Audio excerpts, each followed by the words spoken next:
السلام علیکم۔ حضرت عائشہ رضی اللہ عنہا سے مروی ہے کہ حضور اکرم صلی اللہ علیہ وآلہ وسلم حضرت خدیجہ رضی اللہ عنہا کو کثرت سے یاد کرتے اور ان کے درجات بلند کے لیے اللہ تعالیٰ سے ہمیشہ دعا کیا کرتے تھے۔ اسی طرح ایک دن اللہ کے رسول صلی اللہ علیہ وآلہ وسلم حضرت خدیجہ رضی اللہ عنہا کا ذکر خیر کر رہے تھے کہ میں نے کہا، یا رسول اللہ صلی اللہ علیہ وآلہ وسلم، آپ ہر وقت اس بوڑھی عورت کا ذکر کرتے رہتے ہیں، حتیٰ کہ اللہ تعالیٰ نے آپ کو ان سے بہتر بیوی عطا کر دی ہے۔ یہ بات سن کر نبی اکرم صلی اللہ علیہ وآلہ وسلم کا چہرہ مبارک سرخ ہو گیا اور مجھے پتہ چل گیا کہ نبی کریم صلی اللہ علیہ وآلہ وسلم کو میری یہ بات ناگوار گزری ہے۔ تو حضرت عائشہ رضی اللہ عنہا یوں عرض گزار ہوئیں، اے اللہ کے رسول، ناراض مت ہوں، میرے سے غلطی ہو گئی،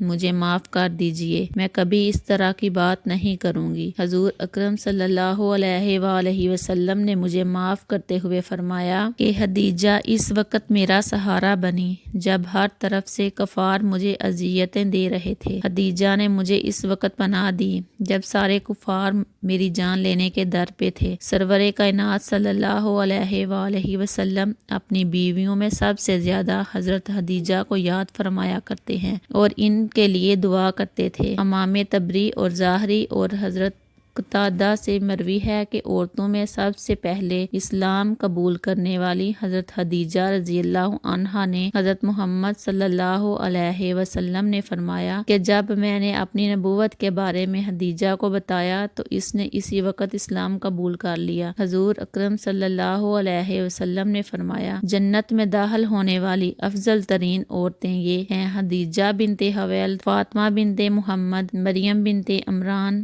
اور آسیہ بنت مزاحم۔ حضرت ابراہیم کے علاوہ محمد صلی اللہ علیہ وسلم کی ساری اولاد حضرت خدیجہ کے بطن سے پیدا ہوئی۔ حضرت سیدہ خدیجہ رضی اللہ عنہا کے فوت ہونے کے بعد قریش مکہ نے نبی اکرم صلی اللہ علیہ وسلم کو بہت زیادہ تکلیف دینا شروع کر دی۔ سورہ تحریم کی تفسیر میں اس طرح بیان کیا ہے کہ حضرت خدیجہ رضی اللہ عنہا کے پردہ فرمانے کے بعد آپ صلی اللہ علیہ وسلم کی پیاری بیٹی حضرت سیدہ بی بی فاطمہ رضی اللہ عنہا بہت غمگین رہنے لگی۔ تو ایک دفعہ حضرت سیدہ فاطمہ نے اپنے والد محترم حضرت محمد صلی اللہ علیہ وسلم سے یوں فرمایا، اے ابا جان، آپ حضرت جبرائیل علیہ السلام کو پیغام دیں اور میری والدہ محترمہ حضرت خدیجہ کے بارے میں دریافت کریں۔ تب تک مجھے کھانا پینا اچھا نہیں لگے گا جب تک مجھے میری والدہ کی برزخ کی حالت کے بارے میں پتہ نہ چل جائے۔ حضرت محمد صلی اللہ علیہ وسلم نے حضرت جبرائیل علیہ السلام سے